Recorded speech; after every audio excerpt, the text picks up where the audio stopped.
Namaste everyone, my name is Sonia Bhambre. I'm yoga teacher and alternate therapist. आज हम बात करेंगे एक ऐसे डिवाइस के बारे में जो ना केवल हमारे लंग्स की कैपेसिटी को बढ़ाएगी बल्कि उसकी परफॉर्मेंस को भी बढ़ाएगी। साथ साथ लंग्स से रिलेटेड या फिर सांस से रिलेटेड कोई भी इशू जैसे कि एस्थमा, ब्रोंकाइटिस, सांस का नॉर्मली फूल जाना, शॉर्ट ब्रीदिंग का इशू होना या फिर ओल्ड एज में जो लोग ज़्यादा चल फिर नहीं सकते उनके लंग्स के लिए भी ये बहुत अच्छी है। वैसे तो प्राणायाम करने वाले को किसी भी तरह की डिवाइस की ज़रूरत नहीं होती, हम सब जानते हैं।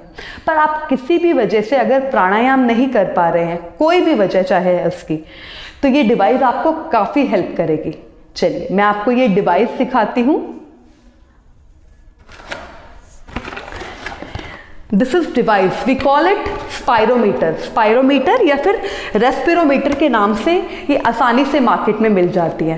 ये बहुत ही कॉमन, इजीली अवेलेबल और किसी भी केमिस्ट शॉप से आप इसको आसानी से खरीद सकते हैं। चलिए दिखाती हूँ ये किस तरह से काम करती है।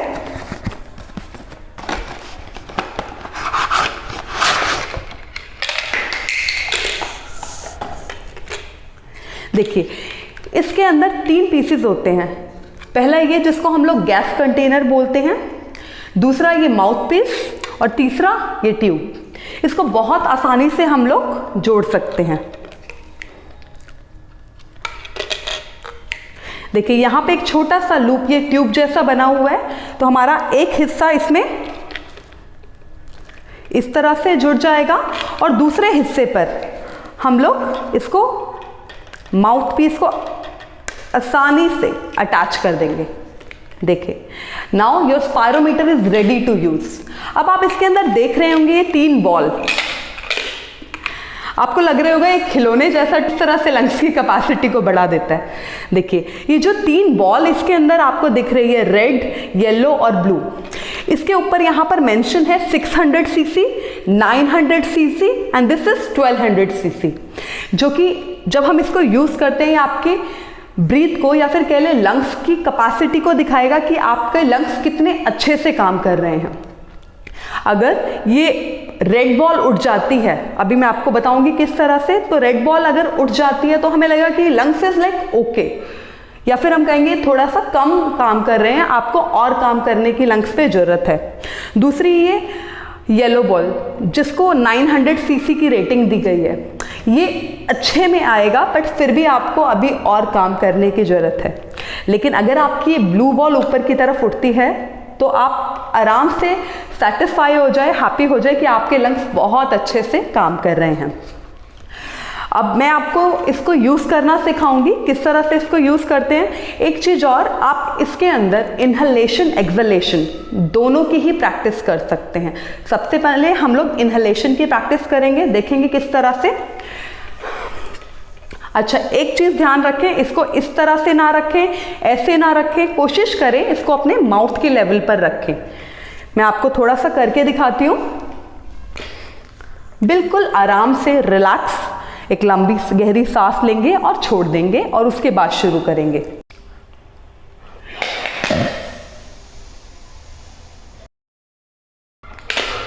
रिलैक्स। आपने देखा ये तीनों बॉल किस तरह से ऊपर की ओर उठी। कोशिश करें जब ये तीनों बॉल उठे उसके बाद 3 सेकंड के लिए सांस को होल्ड करके रखें और बिल्कुल धीरे से वापस फिर से एक बार शुरू करेंगे।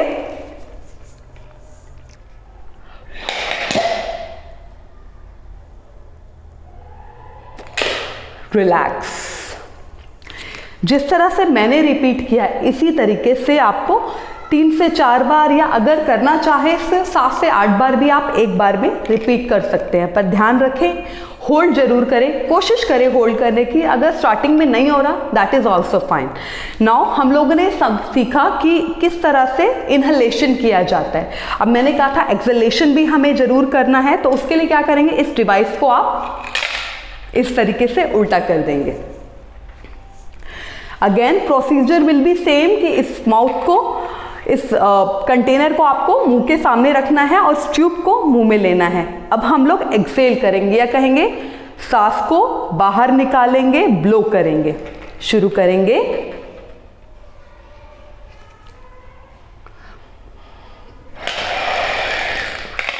Relax, relax. अब आपने देखा होगा कि ब्लू बॉल को मैं एक्सेल नहीं कर पाई।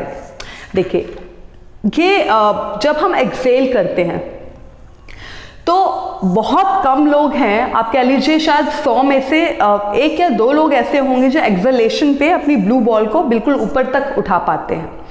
अगर आप देखेंगे कुछ लोग ऐसे हैं जो उठा पा रहे हैं, तो उसका रीज़न सिर्फ एक ही होगा, या तो वो बहुत अच्छे प्रैक्टिशनर है जो कि रेगुलर बेसिस पे प्राणायाम करते हैं, अच्छा समय देते हैं प्राणायाम को, या फिर एथलीट्स जो रनिंग बहुत करते हैं, घंटों की रनिंग करते हैं, तो वो लोग ये ब्लू बॉल को भी ऊपर की ओर उठा लेंगे एक्सेलेशन के समय।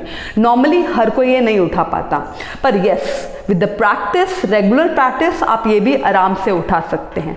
तो हमने देखा किस तरीके से हम लोग इनहेल और एक्सेल करेंगे। अब ये तो हमने समझ लिया कि इनहेलेशन एक्सेलेशन करना है। जब भी आप इसको यूज़ कर लें उसके बाद 2 या 3 बार कफिंग करें, यानी कि खांसे इस तरह से। क्यों? इसका रीज़न ये है ताकि आपका जो पैसेज है वो क्लियर हो जाए। आई होप ये आपको समझ आ गया होगा हमें किस तरीके से यूज़ करना है। अब देखिए, स्पायरोमीटर को हम जब यूज़ करते हैं उससे मैंने आपको बताया कि कौन कौन सी चीज़ों में ये बहुत अच्छा है, जैसे कि ब्रोंकाइटिस के पेशेंट है, एस्थमा के पेशेंट है, शॉर्ट ब्रीदिंग से रिलेटेड इशू है, या ओल्ड एज से रिलेटेड इशू है। इसके अलावा ये आपके बैक पे भी बहुत अच्छा काम करता है। किस तरह से? देखिए, हमारा जो चेस्ट रीजन है या फिर ये रिब केज है जिसके अंदर हमारे लंग्स हैं, वो हिस्सा हमारे पीछे के थोरेसिक रीजन से जुड़ा हुआ है। थोरेसिक, जिसको हम लोग थोरेसिक रीजन में हमारी 12 वर्टिब्रास आती हैं, जिसको हम लोग थोरेसिक 1 टू थोरेसिक 12 तक काउंट करके चलते हैं। तो वो जो हिस्सा पूरा अटैच है, जिन लोगों को भी बैक से रिलेटेड प्रॉब्लम है, स्पेशली अपर बैक, तो इस स्पायरोमीटर उनको भी काफ़ी हेल्प करेगा, उनका बैक का प्रॉब्लम इससे ठीक हो जाएगा। साथ में आपके रिब की परफॉर्मेंस या रिब को स्ट्रेंथन मिलेंगी, आपके थोरेसिक रीजन को स्ट्रेंथ मिलेगी, आपकी ब्रीथ लंबी गहरी अपने आप होनी शुरू हो जाएगी, और लंग्स तो ऑब्वियसली स्ट्रांग होंगे ही होंगे। अब ये तो हमने समझ लिया इसके क्या क्या फ़ायदे हैं। कुछ प्रिकॉशन भी हैं जो हमें रखने हैं इसके यूज़ के समय। पहली चीज़ तो जब भी आप स्पायरोमीटर का यूज़ करें सीधा बैठ के करें, यानी कि आपकी स्पाइन सीधी होगी।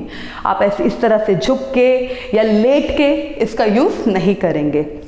दूसरी चीज़, जो स्पायरोमीटर आप यूज़ करें वो स्पायरोमीटर कोई और यूज़ ना करे ताकि कोई इन्फेक्शन ना हो। प्रिकॉशनरी आपको देखना पड़ेगा कि अगर घर में 2 लोग हैं तो दोनों का स्पायरोमीटर अलग अलग हो। तीसरी चीज, रेगुलर बेसिस पे इसकी क्लीनिंग बहुत सिंपल, सोप वाटर से आप इसको आसानी से क्लीन कर सकते हैं। जो लोग एस्थमा या ब्रोंकाइटिस के पेशेंट हैं, उन लोगों को ही सांस की सबसे ज़्यादा तकलीफ होती है। वो लोग जानते हैं, वो पेशेंट जानते हैं कि जब भी ये प्रॉब्लम उनको होती है तो एक चेस्ट रीजन से वीजिंग होनी शुरू हो जाती है। वीजिंग यानी कि सीटी जैसी एक आवाज़ आनी शुरू हो जाती है। तो जब भी ये आवाज़ है उस पर्टिकुलर ड्यूरेशन में ये स्पायरोमीटर का यूज़ आप ना करें, और जब भी सांस फूल रही है तब भी इसका यूज़ नहीं होगा। अगर टाइटनेस है आपके चेस्ट में या फिर रिजिडनेस है उस पर्टिकुलर टाइम पे भी नहीं होगा। अदरवाइज इजीली इसको आप यूज़ कर सकते हैं, बहुत आसानी से आप इसको यूज़ कर सकते हैं। और देखेंगे किस तरह से रेगुलर यूज़ से आपके चेस्ट की कोई भी प्रॉब्लम, चाहे ब्रोंकाइटिस है, अस्थमा है या इन्फेक्शन है, एलर्जीज हैं, किसी भी प्रॉब्लम में आसानी से आपको कुछ समय में छुटकारा पाना शुरू हो जाएगा। अब एक बहुत अच्छी चीज़ ये है स्पायरोमीटर की कि ये जो बॉल्स हैं आपको हर समय मोटिवेट रखेंगे, या कह लीजिए ये सेल्फ चेक है। सेल्फ चेक क्यों है? क्योंकि आपको पता होता है कि अगर मेरी सिर्फ रेड बॉल आज उठ रही है तो रोज प्रैक्टिस से आप देखेंगे आपकी येलो बॉल भी उठनी शुरू होगी और धीरे धीरे ब्लू बॉल। तो ये सेल्फ चेक है, आपको कहीं चेकिंग कराने की जरूरत नहीं है।